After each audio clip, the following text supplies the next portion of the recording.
Monotonicity, इसका meaning पता है ना क्या था? बताया दिया, इतना तो बता दिया था शायद मैंने। इसका मीनिंग तो बता दिया था ना, यस। क्या होता है? सर मोनोटोनिसिटी एक फंक्शन की जब मान जाती है, जब मान लो जैसे एक फंक्शन सिर्फ इंक्रीज करे या फिर सिर्फ डिक्रीज करे। हाँ,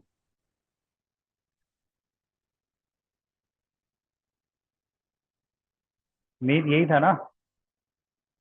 यस। सिंपल सा मीनिंग बताया था मैंने, आइदर इंक्रीजिंग और डिक्रीजिंग। सिंपल, है ना। अगर मैं कोई ग्राफ ऐसे लेके ऐसे बना के ऐसे छोड़ देता हूँ, सपोज करो ये पॉइंट ए है और ये पॉइंट बी है, और ये पॉइंट अपन सी ले लेते हैं, है ना। तो देखो ए से बी में क्या हो रहा है, इंक्रीजिंग हो रहा है, और ये वाई इक्वल टू कोई भी एक फंक्शन है रैंडम। तो यानी y is equal to f x क्या है, इंक्रीजिंग है ना।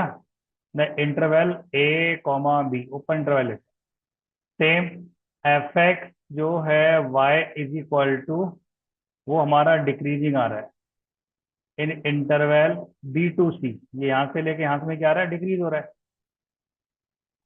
बी टू सी, है ना। सिंपल बताया था, आइदर इंक्रीजिंग और डिक्रीजिंग। अगर ऐसा है तो फंक्शन इंक्रीजिंग होगा, और इसमें ये भी बोल सकते हैं। अब जैसे यहाँ से यहाँ तक छोड़ दिया है ग्राफ, है ना। माइनस इंफिनिटी से प्लस ए में फंक्शन कैसा है, बताएगा कोई?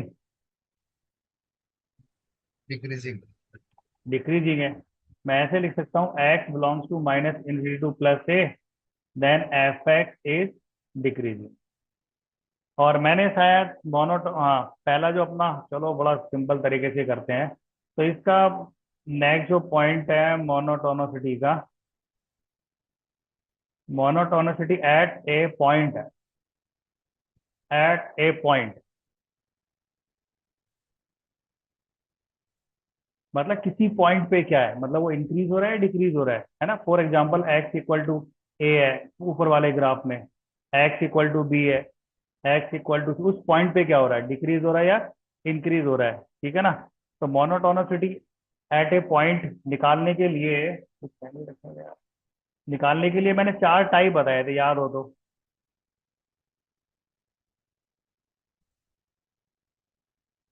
स्ट्रिक्टली इंक्रीजिंग बताया था एक, और दूसरा बताया था मैंने नॉन डिक्रीजिंग। मतलब मैं इंक्रीजिंग को क्या बोलूंगा, नॉन डिक्रीजिंग,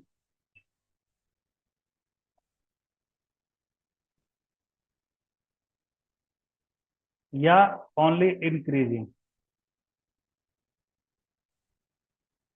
तीसरा बनेगा सी मेरा, स्ट्रिक्टली डिक्रीजिंग। और जो डी पार्ट है वो बनेगा डिक्रीजिंग, नॉर्मली डिक्रीजिंग, या उसको बोलेंगे हम नॉन नॉन इंक्रीजिंग। इंक्रीजिंग, ठीक है। अब ये नॉन इंक्रीजिंग और नॉन डिक्रीजिंग है ना, इस चीज को समझते हैं, ठीक है। ठीक है भाई। यस। हाँ, तो पहला है हमारा स्ट्रिक्टली इंक्रीजिंग। काश मेरी राइटिंग अच्छी हो जाए तो मैं यूट्यूबर बन जाऊँ फिर यार, वीडियो डाल डाल के।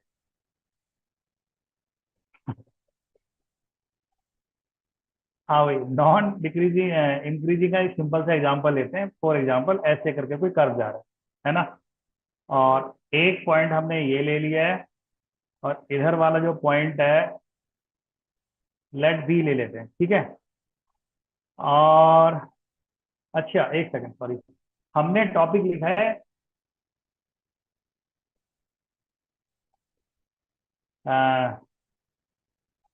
स्ट्रिक्टली, मतलब monotone tonicity eight a point. Eight a point लिखने का मतलब है किसी एक पॉइंट पे क्या करना है मुझे, एक्स इक्वल टू ए पे। तो देखो ये जो डेफिनेशन लिखूंगा ना, ये बहुत आगे चल के काम आएंगी सारी। क्वेश्चन करेंगे तो नो डाउट बहुत आसान हो जाएगा। अगर मान लो इस थिकनेस को थोड़ी देर के लिए एच ले लें, आप कंटिन्यूटी में पढ़ के आए हो, ये भी एच है, तो इसको मैं ए माइनस एच ले सकता हूँ, और ये वाला पॉइंट है a प्लस एच है ना भाई। ये पॉइंट a माइनस एच और ये प्लस मेरा a। और ग्राफ हमने ले लिया फाइनलाइट एक function y equal to f x, क्या है, कोई सिकली इंक्रीजिंग फंक्शन है, कंडीशन है। अभी इस ग्राफ में देखना आप लोग, अगर f of a minus this greater than smaller than f of a plus H, अगर ये फॉलो होता है, ये कंडीशन फॉलो हो रही है, then we can say that f x is strictly increasing at a point x equal to a. भाई ये कंडीशन आप पकड़ के बैठ जाओ, आप समझे ना। और एच क्या है, is very small tends to zero. हम लिख सकते हैं very very small positive quantity. मीट इस कंडीशन का मतलब समझ में आ रहा है। Yes. हाँ, फॉर एग्जाम्पल मैं एग्जाम्पल ले लेता हूँ छोटा सा। लेट y इक्वल टू ई की पावर एक्स। देखो y इक्वल टू ई की पावर एक्स का सबको पता है, अभी ग्राफ उसमें ज्यादा सोचना नहीं है, ऐसे आता है। और वो कह रहा है at x is equal to, कोई भी एक रैंडम पॉइंट ले लो, x equal to a, x equal जो तुम्हारा मन करता है। मानो मैं एक्स इक्वल टू कहता हूँ वन, एक पॉइंट ले लेते हैं, है ना। और इसके जस्ट इधर एक पॉइंट हमने मान लिया वन माइनस एच, और भाई इसके आगे एक पॉइंट ले लिया हमने वन प्लस एच। अगर ये मेरा y equal to f x कोई फंक्शन है, तो देखो f ऑफ वन पे क्या दे रहा है, e। f of one minus h पे क्या देगा, e raise to power one minus h. Similar one plus h पे e raise to power one plus h. तुम्हें क्लियर पता लग रहा है पैटर्न, इसमें कौन छोटा है कौन बड़ा है। ग्राफ से देखो ना, ये वैल्यू छोटी है, ये इससे बड़ी है, और ये इससे बड़ी है। यानी ये जो पॉइंट है ऊपर वाला वो वन प्लस एच है, और ये जो पॉइंट है ये वन एफ ऑफ वन है, और जो ये पॉइंट है वो one plus one one minus F. Minus H. हाँ, देखो ये जो चीज है ना, ये वैसे तो देखो बहुत आसान होता है करना, मतलब वही करने को तो हम मुश्किल से 10-15 मिनट भी खत्म हो जाए। ये ऐसा चैप्टर है कि मैं लास्ट क्लास में बताया था आपको, मोनोटोनिटी का मतलब है वह भी करवाना चाहिए, है ना। बट हाँ, ये जो कंडीशन लिखी है ना, ये वाली, ये बहुत काम की है, ये बहुत काम की है। क्योंकि अगर पीस वाइज फंक्शन आ जाए, पीस वाइज मतलब कोई मैं ऐसे करके फंक्शन ले लूं भाई, f x is equal to one minus two x square, condition है एक्स लेस देन जीरो, और इसमें मैंने दे दिया तुम्हें थ्री प्लस एक्स का स्क्वायर, और इसमें एक्स से ग्रेटर देन जीरो। तो आपको ये बताना है ये मोनोटोनिकली इंक्रीजिंग है डिक्रीजिंग है। At x equal to zero पे मुझे ये चेक करना है कि एक्स इक्वल टू जीरो पे ये इंक्रीजिंग आएगा या डिक्रीजिंग आएगा। बताओ सोच के So increasing, क्या आ रहा है। increasing. हाँ भाई, बाकी और नहीं किया किसी ने।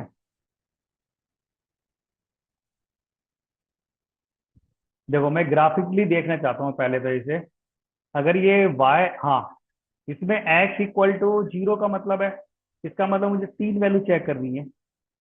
एक तो जीरो माइनस एच, और एक एफ जीरो, और एक जीरो प्लस एच, है ना। तो यार हम देखो कुछ फर्क नहीं पड़ रहा है, अगर जीरो माइनस एच लेंगे तो ये वाला फंक्शन यूज करेंगे कंटिन्यूटी की तरह, तो ये वन प्लस का one upon two x square आएगा।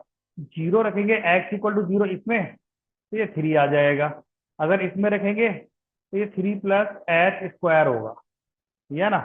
अब एच की आप कोई भी वैल्यू, क्या ना, बहुत छोटी वैल्यू ली थी हमने एच। आपको आप एच को पॉइंट जीरो जीरो वन कुछ भी लिख के देखो, ये एच क्या है, इस तीन से तो छोटा ही है। और ये थ्री प्लस एच स्क्वायर तीन से बड़ा है, देखो। तो कहने का मतलब मेरी वो वाली प्रॉपर्टी फिट हो रही है ना, देखो इसमें। इसका मतलब h equal x equal to zero पे फंक्शन कैसा है, ये स्ट्रिक्टली इंक्रीजिंग है। अब थोड़ा ग्राफिकली देख लेते हैं भाई कि इसका ग्राफ क्या बनेगा।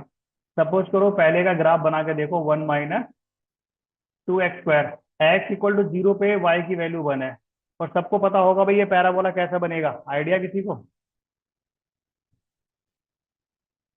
अरे ये पैराबोला ऐसे है, -के 2x² + 1, तो ये वाला डाउनवर्ड पैराबोला है ना, y को 0 कर देंगे तो x की वैल्यू आ जाएगी 1/±√2। हाँ बट इस ग्राफ का देखो, ये पैराबोला तो ऐसे करके आ रहा है भाई, है ना, बट इसका कौन सा पार्ट लेंगे, व्हेन x <0, यानी इसका हम इधर वाला पार्ट लेंगे, इधर वाला नहीं लेंगे। अब ड्रॉ कर दो, y = 3 + x² है ना, इसमें x को अगर अपन 0 डाल दें तो y की वैल्यू 3 मिल रही है, ये 1 था, ये 2 और ये 3, ये पॉजिटिव वाला पैराबोला है ऐसे करके, तो जो ऐसे करके आ रहा होगा तो इसका देखो ये वाला पार्ट ले लेंगे, ठीक है ना। तो कहने का मतलब है, यहाँ पे तो तुमने ओपन इंटरवल दिखा दिया, और यहाँ पे क्या आ रहा है, ये ऐसे आ रहा है, मतलब ये भर दिया मैंने, समझे ना। तो देखो ग्राफ में क्या है, स्ट्रिक्टली इंक्रीजिंग है, याद है हमने देखते थे फंक्शन इंक्रीजिंग है डिक्रीजिंग है। आप लेफ्ट से राइट जाओ, राइट से लेफ्ट से राइट, या राइट से लेफ्ट, है ना। अगर इसमें मैं लेफ्ट से राइट मूव करूंगा तो देखो वैल्यू बढ़ी रही है ना, धीरे धीरे धीरे बढ़ी, या कि इसके बाद में जंप करके फिर वो वैल्यू बढ़ती जा रही है, तो इसका मतलब ये होता है कि ये x = 0 पे स्ट्रिक्टली इंक्रीजिंग है। भाई किसी को कोई डाउट है तो पूछो यार, किसी को भी कोई डाउट है तो। बहुत बेसिक थ्योरी बता रहा हूँ अभी स्पीड इंक्रीजिंग की मैं, क्योंकि देखो होता क्या है, आने वाले टाइम में ग्राफ ऐसे भी हो सकता है ना, मीट ऐसे करके ऐसे ब्रेक हो गया, ये चला गया, ब्रेक होके जा रहा है, लेफ्ट से राइट जा रहे हैं, वैल्यू बढ़ रही है, ऊपर भी वैल्यू बढ़ी है, ये ना। हाँ ग्राफ में अगर कोई ऐसे करके बोल दे, ऐसे गया और फिर वो ऐसे आया, और मान ले एक पॉइंट वो ये ऐसे करके है ना, x = a पे, तो ये ना इंक्रीजिंग है ना डिक्रीजिंग है ना। याद रखना भाई, ये सारे कंडीशन आएंगे ऐसे, इंक्रीजिंग यस। ये कुछ नहीं है, ये कुछ है ही नहीं। तो आगे बढ़ते हैं, ऐसे ही करके बी पार्ट था नॉन डिक्रीजिंग, जल्दी जल्दी खत्म करते हैं यार आज। तुम्हें किसी का स्कूल में एग्जाम एग्जाम तो नहीं है?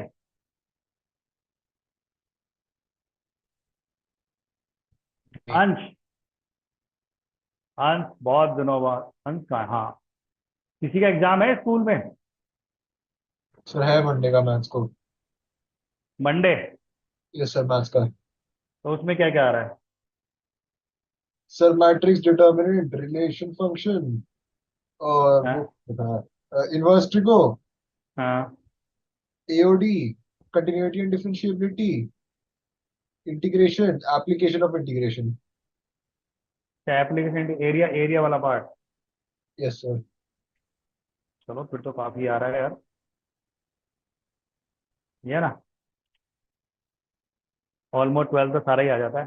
हाँ भाई देखो, नॉन डिक्रीजिंग की क्या पहचान होगी, मतलब इंक्रीजिंग।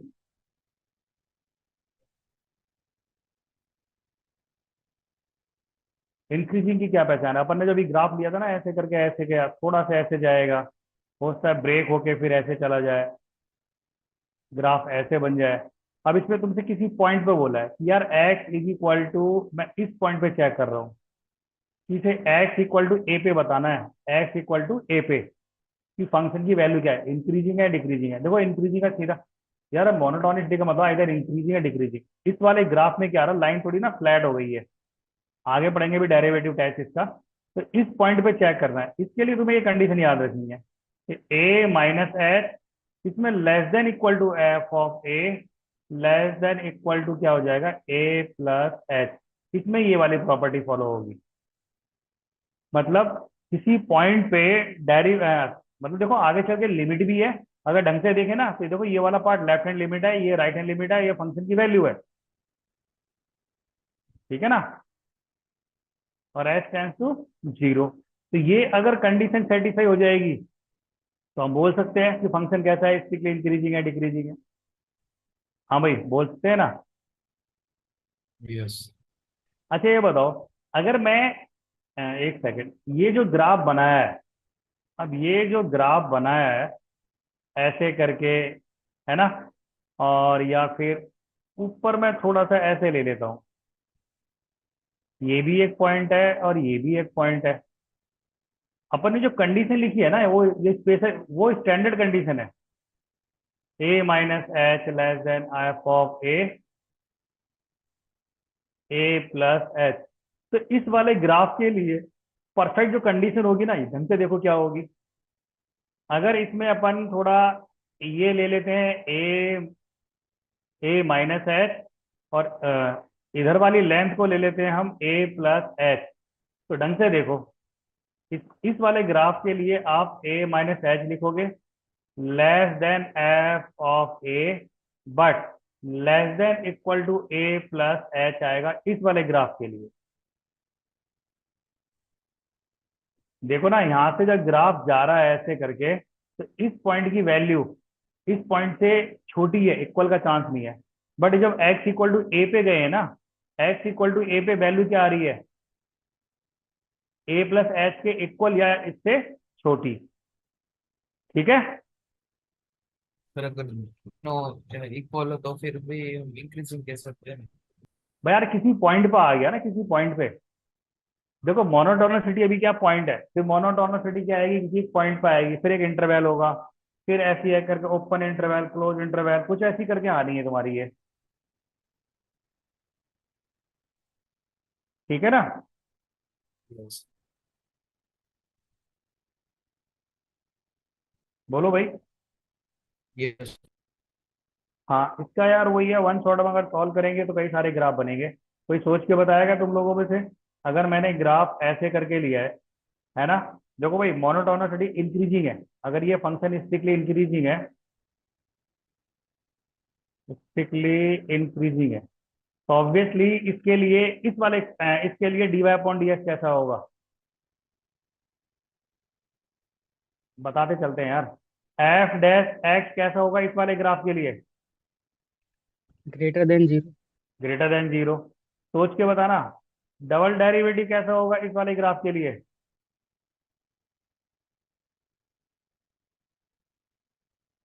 बोलो। 0. अगर मैं ये कहूं इस पैराबोला को ऐसे करके पूरा कर दूं, ऐसे करके, है ना, तो ये पैराबोला मिनिमम वैल्यू देगा या मैक्सिमम वैल्यू देगा? अरे मिनिमम। मिनिमम देगा ना। और ये डेरिवेटिव में कहीं ना कहीं आता है मैक्सिमम मिनिमम में, इतना हम पढ़ ही लेते हैं फिजिक्स वाले, अगर हमने अभी नहीं पढ़ा है तो फिजिक्स में भी इतना पढ़ ही लेते हैं कि ये वैल्यू मिनिमम का मतलब है dy upon dx greater than zero होता है, डबल डेरिवेटिव। याद है?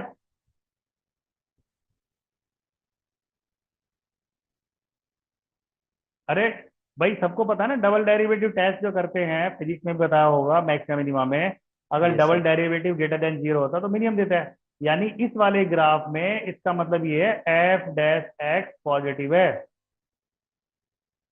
सेम अगर मैंने यही ग्राफ ऐसे करके लाइन बना रखी होती, सपोज करो ऐसे करके लाइन है ना, और ये y equal to f x की लाइन है, तो इसमें एफ डैश एक्स कैसा है, मीन, और एफ डबल डैश एक्स कैसा आएगा? Greater than 0. देखो ये तो हो जाएगा ग्रेटर देन जीरो, और एफ डबल डैश कैसा बनेगा, इक्वल टू जीरो। अरे बेसिकली मैं समझाता हूँ तुम्हें, अगर ये y इक्वल टू आप एफ एक्स लिखते हो, तो यार d y upon d x है, यही है ना, d y upon d x, Yes. F dash x. अब इसी को वापस से किसी ने डिफरेंशिएट करा लिया, d y upon d x, और d y upon d x है ना। तो यार इसका मतलब क्या था, इसका मतलब था rate of change of y with respect to x. Similar, इसका इसका मतलब क्या है, द रेट ऑफ चेंज, भाई इसका मीनिंग क्या है, the rate of change of d y upon d x, यही लिखेंगे ना। Yes. और इसमें जो रेट है डी वाई अपॉन, यार अगर ढंग से देखो, थोड़ा स्ट्रेट लाइन में चले जाओ, इसको इक्वल कर दो, तो इस लाइन का स्लोप तो सेम ही है भाई, m equal to tan theta ले लो या d y upon d x. तो इसमें जो d y upon d x है ना, कांस्टेंट वैल्यू है, यानी कांस्टेंट का डेरिवेटिव जो करते हैं वो जीरो आ जाता है, इसीलिए इसका डबल डेरिवेटिव क्या हो गया, जीरो हो गया। किसी को समझ में नहीं आया तो पूछ लो यार, अभी देखो, बोलो।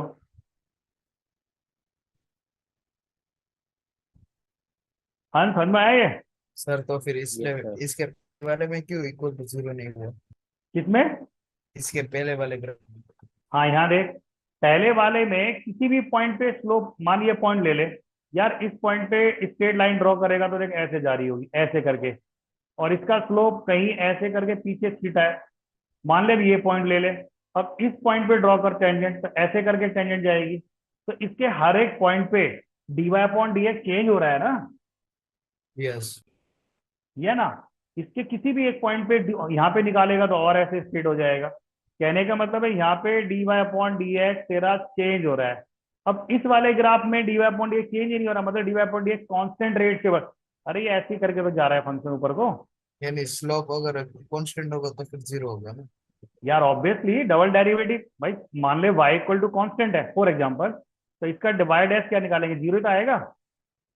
Yes yes yes. अब तुझे ये पता लग गया कि dy upon dx equal to f dash x equal to constant rate से बढ़ रहा है, कांस्टेंट रेट, है ना। अब जब इसका डेरिवेटिव करेंगे तो जीरो नहीं होगा ये। यस।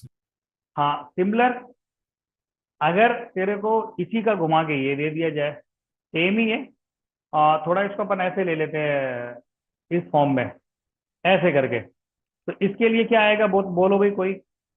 इसके लिए एफ डैश एक्स कैसा होगा और डबल डैश कैसा होगा। अरे डबल डेरिवेटिव देखो इसका लेस देन है, क्योंकि अब अगर हम इस पैराबोला को इक्वल ऐसे बनाएंगे ना, तो ये मैक्सिमम वैल्यू देता है, मैक्सिमम मतलब ये लेस देन है, बट स्लोप अभी भी ना पॉजिटिव है। किसी भी एक पॉइंट पे अगर स्लोप निकालोगे ना, भले ही घट रही है स्लोप, है ना, बट वो अभी भी क्या है, पॉजिटिव है। समझ में आया? Yes sir. यस। हाँ तो ये दो तीन चीजें याद रखना है यार, इसमें बाकी तो कुछ भी नहीं है। तो स्टिकली इंक्रीजिंग और इसका कॉन्सेप्ट समझ में आया भाई? स्टिकली इंक्रीजिंग क्या है और डिक्रीजिंग वाला करते हैं। डिक्रीजिंग का बताया मैंने, सी पार्ट, थोड़ा ग्राफ देख लो, ये क्या हुआ।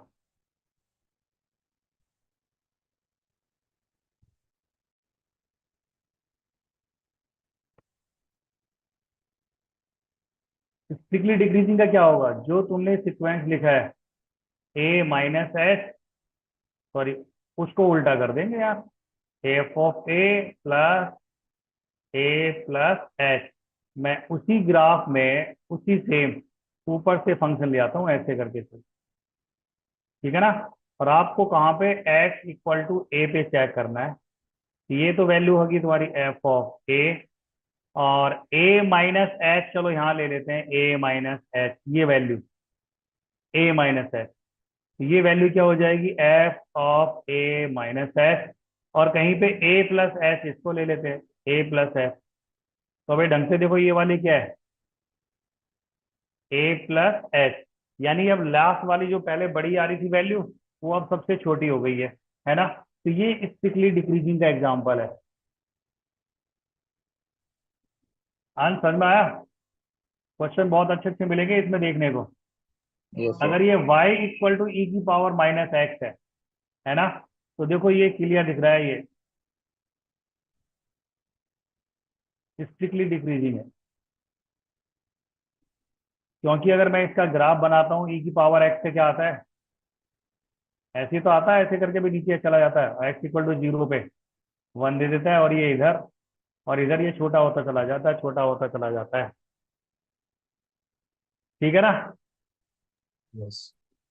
हाँ, अगर ग्राफ ऐसे करके मतलब ऐसे कुछ टूटे फटके आ जाए, ऐसे गया फिर यहाँ पॉइंट बना के ऐसे चला जाए, या कोई ग्राफ ऐसे ऊपर से लाइन बना के ऐसे हो गया, है ना, और ये पॉइंट है एक्स इक्वल टू ए, और ये पॉइंट भी है एक्स इक्वल टू ए, तो ये कैसा ग्राफ बनेगा, इसको पहले वाले को क्या बोलेंगे, इंक्रीजिंग और डिक्रीजिंग। इंक्रीजिंग। हाँ ये तुम्हारा स्ट्रिक्टली इंक्रीजिंग है, और ये स्ट्रिक्टली इंक्रीजिंग। डिक्रीजिंग है। तो भाई देखो यार, थ्योरी इतनी ज्यादा लंबी चौड़ी नहीं है, कहने का मतलब तो यही है, ये है ना।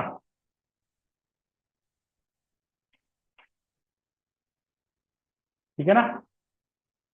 यस हाँ, अब इसमें भी वो बना दिया है अपन ने यार, डिक्रीजिंग, इंक्रीजिंग, डिक्रीज, जैसे उसके केस बनाए थे। हाँ, अगर इसमें स्पेशली डिक्रीजिंग आ रहा है, क्वेश्चन करते हैं यार, फिर थ्योरी पढ़ते पढ़ते तुम पागल हो जाओगे, थ्योरी पढ़ाता रहूंगा तो। डिक्रीजिंग में देखो भाई, कुछ नहीं होगा, आपने जो ए माइनस एस ग्रेटर लिखा हुआ इक्वल लिखना स्टार्ट करो, ए प्लस एच। आप ये कंडीशन ना याद रखना, जब भी मैं कभी पूछूं वापस भुला के कि फंक्शन अगर इंक्रीजिंग है डिक्रीजिंग है तो क्या आएगा, है ना। अब इसके भी छोटे छोटे केस बना लेते हैं अपन। अगर फंक्शन ऐसे करके जा रहा है ना, जरा सोच के बताओ इसका एफ डैश एक्स कैसा होगा और एफ डबल डैश एक्स कैसा होगा। तीनों ग्राफ यही बना देते हैं यार, है ना। और एक लाइन ऐसे आ रही है, और बोलना भाई फर्स्ट का आंसर क्या आएगा, फर्स्ट का एफ डैश एक्स क्या आएंगे, less than less than zero. Less than. Zero हाँ, फर्स्ट का। डिक्रीजिंग है, हाँ देखो ये केस बन गए। और ये क्या आएगा, डबल डेरिवेटिव। वो भी लेस देन 0। अरे ग्रेटर देन जीरो, ये देखना, अगर इसको पैराबोला को अगर इक्वल करने लगेंगे तो ऐसा बनेगा, मिनिमम दे रहा है। Yes sir. अरे ये भी देखो ना, मानो इस पॉइंट पे टेंजेंट मारो, फिर इस पॉइंट पे टेंजेंट, इस पॉइंट पे tangent. Basically rate of change of क्या होती है, टेंजेंट देखते हैं। और इस वाले का तो पता लग ही गया होगा, f dash x less than zero, but equal to 0 हाँ इक्वल टू जीरो। अब देख इस पैराबोला को मैक्सिमम वाला केस बना रहा है, तो इसमें इस वाले केस में एफ डैश एक्स कैसा है, less less than than 0 zero, but greater double than 0 derivative, double derivative कैसा होगा, greater than 0। Greater than zero. तो इसी से केस बन जाएंगे ना ये। एक सेकंड, हाँ भाई समझ में आया ना, यस है ना। तो ये ऐसे बहुत सारे केस बन जाएंगे, मतलब ग्राफ को तोड़ फोड़ के किसी एंड पॉइंट पे ले लो या कुछ भी है। अच्छा इसका बताओ, सोच के बताना भाई, तो इसको क्या बोलेंगे। अगर ये अपने पास तीन चार कंडीशन आ गई है, आ, एक ग्राफ ना ऐसे करके दे रखा है, यहाँ पॉइंट है ऐसे करके, यहाँ पे ऐसे दे दिया, और ये ऐसे चला गया। और ये बताना है तुम्हें, ये एंड वाला पॉइंट है, ये पॉइंट ए है, तो ये एक्स इज इक्वल टू ए पे क्या आ रहा है। इसको मैं इंक्रीजिंग बोलूँ या डिक्रीजिंग बोलूँ, Increasing. इंक्रीजिंग हाँ। Increasing. और कोई, इंक्रीजिंग इंक्रीजिंग। हाँ क्योंकि देखो अपने पास में जो स्टैंडर्ड कंडीशन होती है, अब इसमें ए माइनस एच की वैल्यू तो अपन निकाल ही नहीं पाएंगे, बट मैं इस पे ए प्लस एच की वैल्यू ढूंढ सकता हूँ, ए प्लस एच। इस वाले ग्राफ को अगर मैं देखूंगा ना, तो देखो एफ ऑफ ए, ये जो ब्लैक कर दिया है, ये कुछ दिख रहा है, मान लो लैम्डा, यानी एफ ऑफ सॉरी ए की वैल्यू लैम्डा दे रखी है ना। अब ढंग से देखेंगे ग्राफ में, F of a plus H की जो वैल्यू है वो स्मॉलर देन एफ ऑफ ए है ना, यही है ना।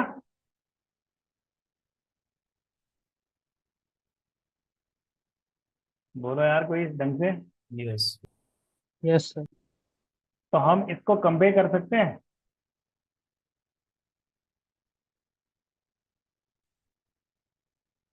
याद रखना, इसको कराने का मतलब ये है, अगर ऐसे करके कोई क्वेश्चन दिया हुआ है ना, तो आप इस चीज को भूल जाओ, है ना।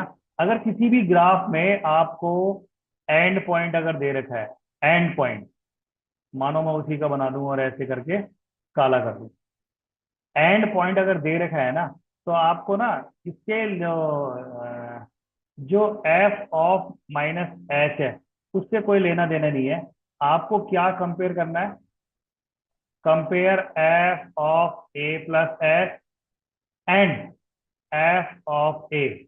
अब देख इसमें देखो, अगर अपन उसी वाले ग्राफ में, ये ए लाइन है और ये ए प्लस एच है ना भाई। अगर हम अब ये चेक करना है एफ ऑफ ए और F of a plus H में कौन सा बड़ा है, ए प्लस एच बड़ा है,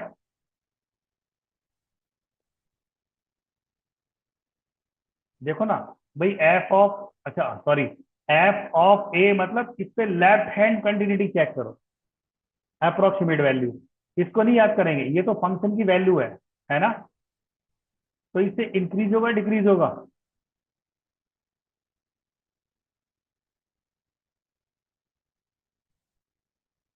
अरे बोलो कोई, बोलते जाओ यार भाई, बोलते जाओ।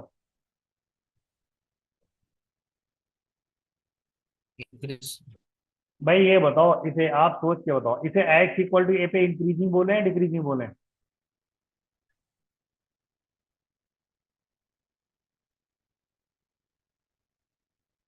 देखो दिमाग में इस चीज की, डिक्रीजिंग। अरे ये कुछ नहीं होगा, सोच के देखो ना। कोई एक कंडीशन तो वेरीफाई हो जाए। मान ले ये ए प्लस एच है, अगर मान में ए, जो हम ए माइनस एच निकालते हैं just like left hand limit होती है ना वो, इसका मतलब तो यही है। अगर देखा जाए ना तो ए प्लस एच मतलब इसकी राइट हैंड लिमिट, यार वो जो सीक्वेंस लिखा है ना अपन ने, a minus h, f of a plus h, या इसका उल्टा, यार वो फॉलो होना चाहिए। भले ही आप दो को कंपेयर, अब इसमें देखना, फंक्शन की वैल्यू बड़ी आ गई, ये थोड़ा और छोटा हो गया, ये बड़ा हो गया, कोई सीक्वेंस नहीं बनेगा। हाँ अगर यहां से मैं इस वैल्यू को हटा दूं, फिर तो अंधे आदमी को लग रहा है ये इंक्रीजिंग फंक्शन है। समझे ना भाई?